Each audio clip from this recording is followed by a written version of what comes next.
Hello and welcome to Justice. I'm Judge Jeanine Pirro. Thanks for being with us. Tonight, the Obama administration opens the jail cells, releasing tens of thousands of illegals, many of them violent criminals.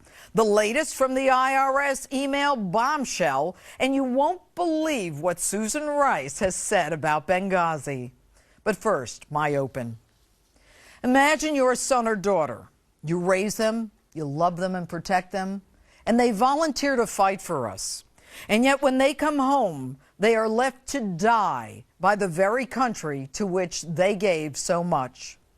President Barack Obama's Veterans Administration, one of our largest federal agencies, is not only ineffective, it is broken. And more than that, it is a hotbed of corruption.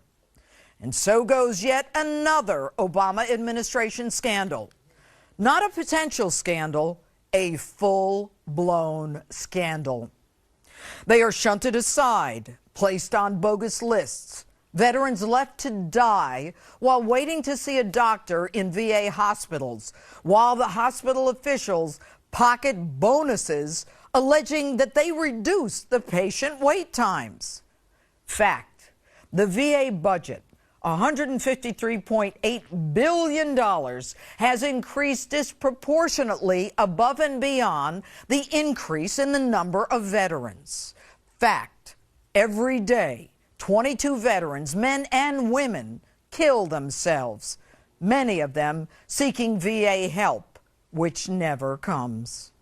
For the last 5 years, official reports show VA schedulers are not following policy.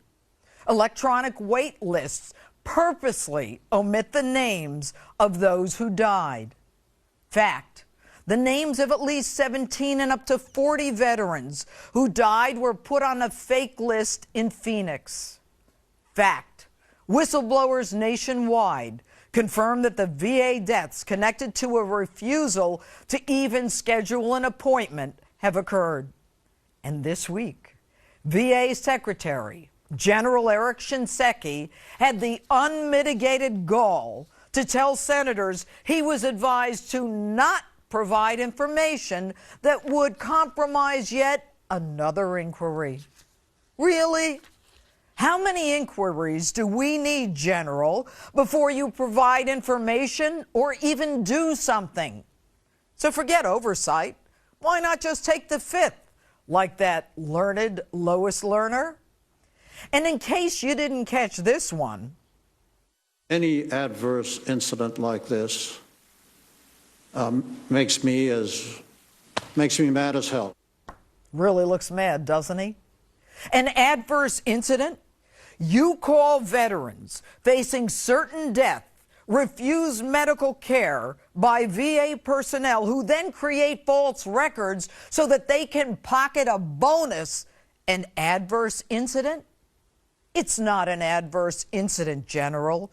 It's a homicide, a criminally negligent homicide.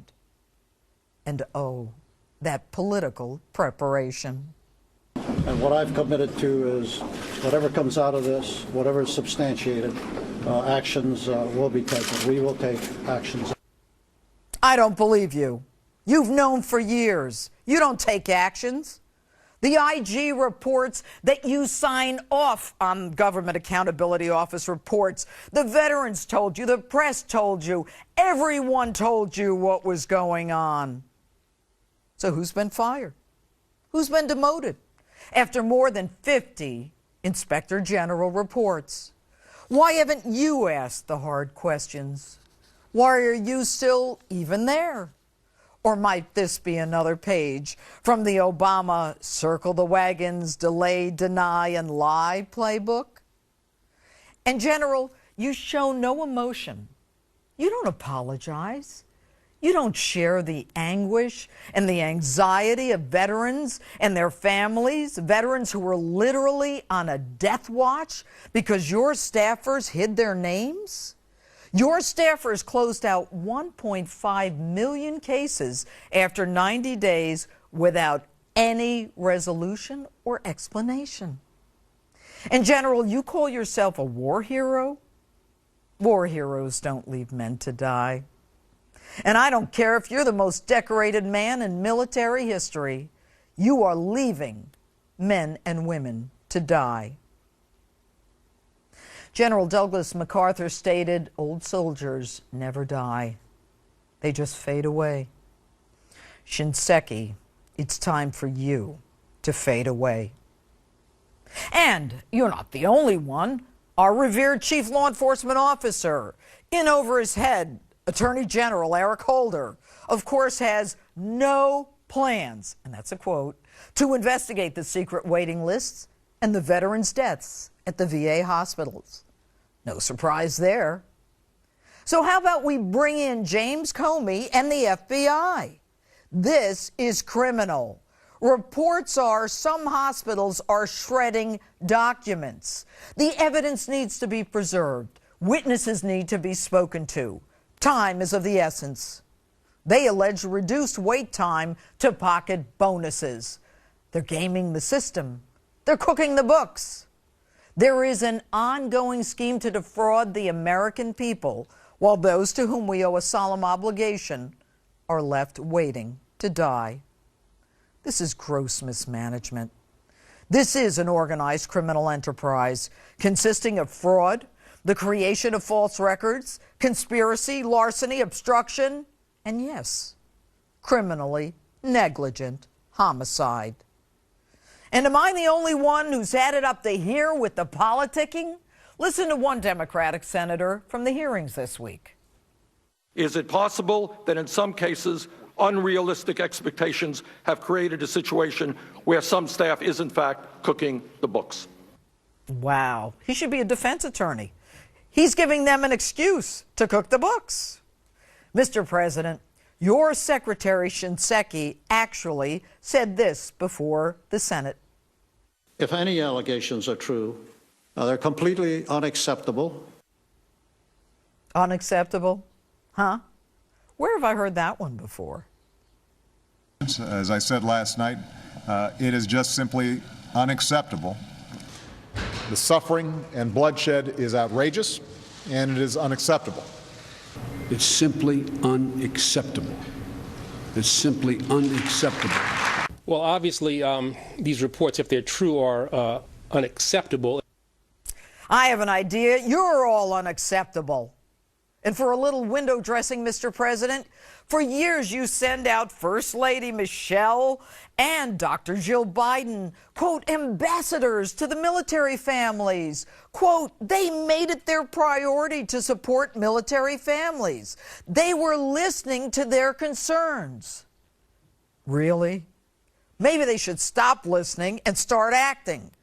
Or maybe they just weren't listening at all. And by the way, Mr. President, wasn't Michelle a hospital administrator in Chicago? Here's the bottom line, Mr. President. Your administration is the most lawless in American history. After 5 years, nothing surprises me. I'm not shocked, but I am heartbroken. Our veterans have already sacrificed and suffered, and you continually disrespect them.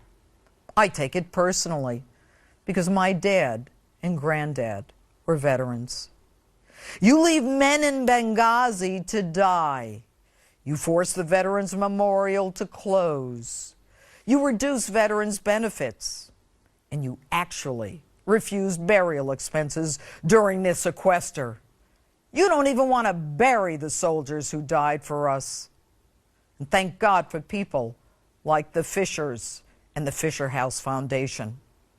And I don't want to hear about lessons learned or we've got another wake-up call. This alarm has been ringing throughout your administration.